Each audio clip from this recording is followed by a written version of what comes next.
अस्सलाम वालेकुम अजीज़ तलबा, उम्मीद है आप सब खैरियत से होंगे। आज के वीडियो लेक्चर में हमने सर्कुलेशन ऑफ ब्लड डिटेल से पढ़ना है।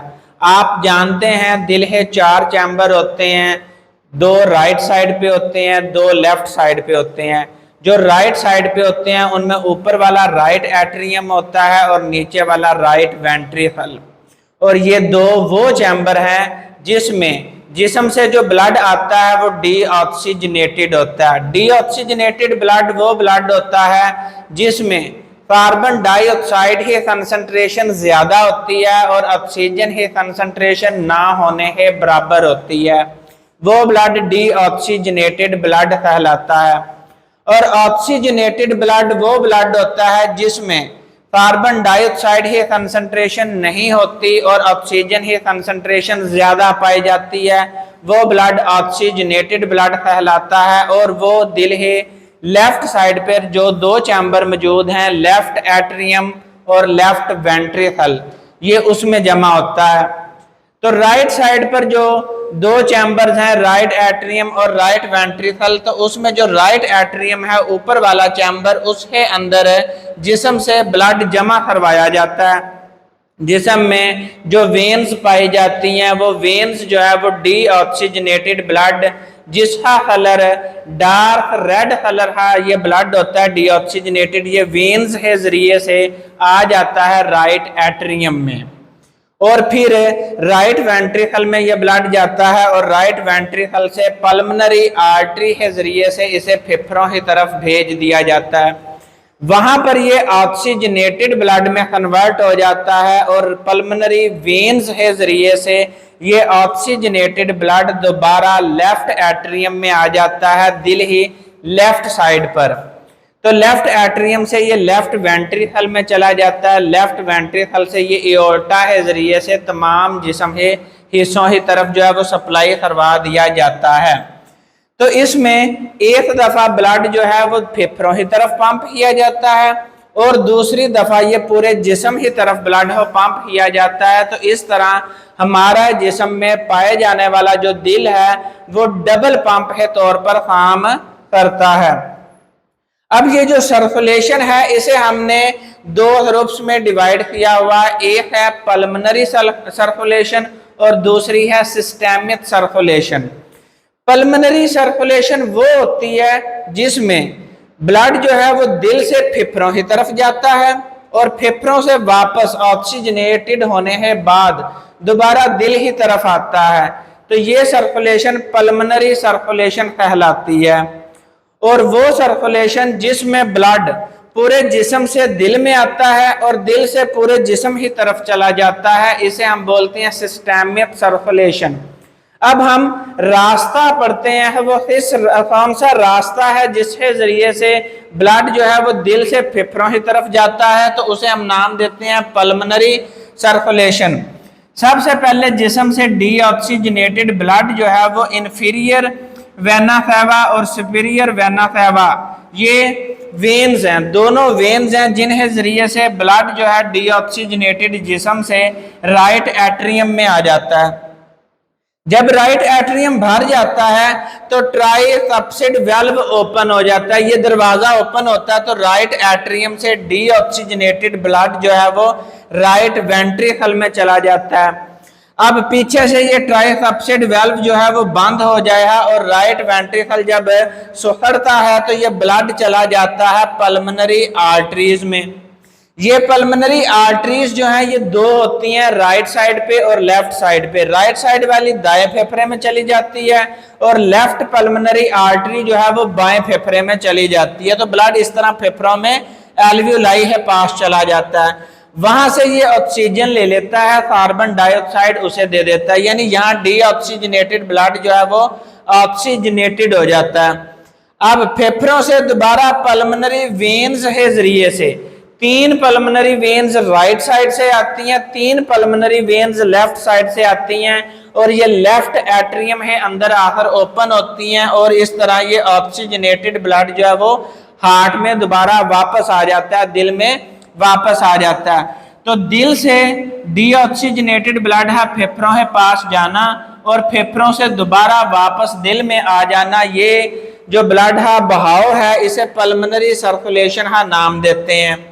नंबर 2 है सिस्टेमिक सर्कुलेशन। अब फेफड़ों के अंदर जब ब्लड ऑक्सीजनेटेड हो जाता है, उसमें ऑक्सीजन शामिल हो जाता है और ऑक्सीजनेटेड ब्लड जो है वो ब्राइट रेड कलर जब जाहिर होना शुरू हो जाता है, तो ये पल्मोनरी वेन्स के जरिए से लेफ्ट एट्रियम के अंदर भेज दिया जाता है। लेफ्ट एट्रियम जब भर जाता है तो बाइसेप्सिड वाल्व ओपन हो जाता है, तो ये ब्लड लेफ्ट एट्रियम से लेफ्ट वेंट्रिकल में चला जाता है और पीछे से बाइसेप्सिड वाल्व जो है वो बंद हो जाता है। अब लेफ्ट वेंट्रिकल जो है ये कंट्रैक्ट करता है, सुखड़ जाता है, जिसकी वजह से ब्लड जो है वो एओर्टा में चला जाता है। एओर्टा जिस्म में सबसे बड़ी पाई जाने वाली आर्टरी है, जिसके जरिए से पूरे जिस्म की तरफ जो है वो ब्लड हो सर्कुलेट करवा दिया जाता है, भेज दिया जाता है। जिस्म के तमाम हिस्से जो है वो एओर्टा के जरिए से ब्लड लेते हैं। तो ये वो सर्कुलेशन है जिसमें दिल से जिस्म की तरफ ब्लड जाता है और जिस्म से दिल की तरफ ब्लड जाता है, तो ये सिस्टेमिक सर्कुलेशन है।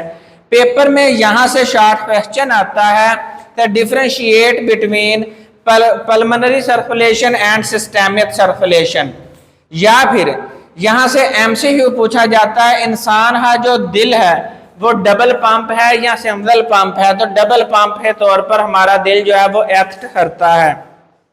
और यहीं से एमसीक्यू भी बनता है तो राइट साइड पे कौन सा ब्लड जमा होता है और दिल ही लेफ्ट साइड पे कौन सा ब्लड जमा होता है।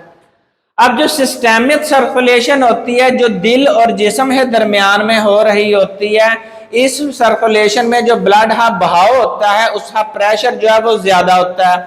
अब ज्यादा प्रेशर क्यों होता है?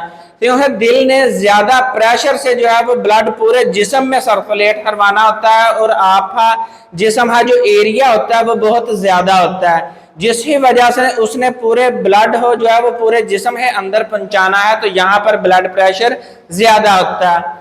लेकिन जो पल्मोनरी सर्कुलेशन होती है, चूंकि दिल जो है वो फेफड़ों के दरमियान में मौजूद होता है, तो इसे इतने प्रेशर से फेफड़ों की तरफ ब्लड हो पहुंचाने की जरूरत नहीं होती, क्योंकि फेफड़े साथ ही मौजूद होते हैं।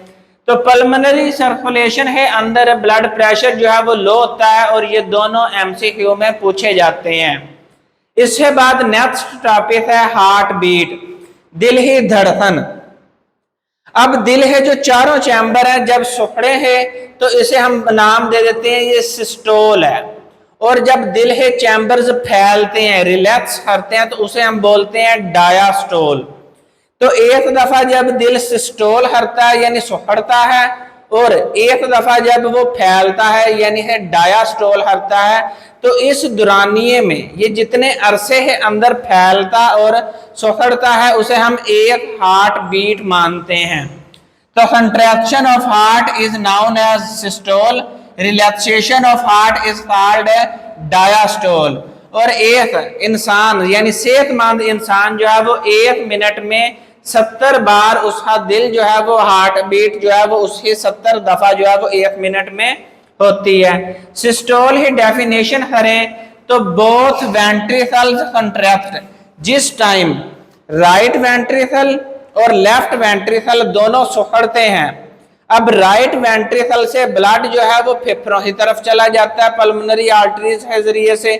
लेफ्ट वेंट्रिकल भी उसी टाइम सुखड़ता है, जिसकी वजह से जो ऑक्सीजनेटेड ब्लड है वो एओर्टा के जरिए से पूरे जिस्म में चला जाता है। तो बोथ वेंट्रिकल्स कंट्रैक्ट की वजह से हमने इसे टर्म दे दी सिस्टोल। तो ब्लड जो है वो पल्मोनरी आर्टरी में चला जाएगा और एओर्टा में चला जाएगा, और इस दौरान जब दोनों वेंट्रिकल जो है वो सुखड़ते हैं तो उस दौरान जो है वो ट्राइकप्सिड वाल्व और बाइकप्सिड वाल्व जो है वो बंद हो जाते हैं, कहीं ये ब्लड दोबारा वापस एट्रियम में न चला जाए, इसलिए ये दोनों वाल्व बंद हो जाते हैं। तो जब ये दरवाजे बंद होते हैं तो दरवाजे बंद होने से एक आवाज पैदा होती है जिसका नाम है लब। इसी तरह डायास्टोल में दोनों एट्रिया रिलैक्स कर रहे होते हैं, यानी राइट एट्रियम और लेफ्ट एट्रियम जो है वो रिलैक्स कर रहे होते हैं। तो जब ये फैलते हैं तो दोनों एट्रियम के अंदर ब्लड भरता है, एक में ऑक्सीजनेटेड ब्लड आ जाता है लेफ्ट एट्रियम में, राइट एट्रियम में डीऑक्सीजनेटेड ब्लड आ जाता है रिलैक्स करने से। तो जब ये एट्रिया रिलैक्स करते हैं तो रिलैक्स करने के लिए हमने टर्म यूज की है डायास्टोल। इसका मतलब है इस टाइम एट्रियल डायास्टोल हो रहा है और blood inter into atria, right atrium में भी और लेफ्ट एट्रियम में भी। इस टाइम जो है वो सेमी ल्यूनर वेल्व बंद हो रहे होते हैं।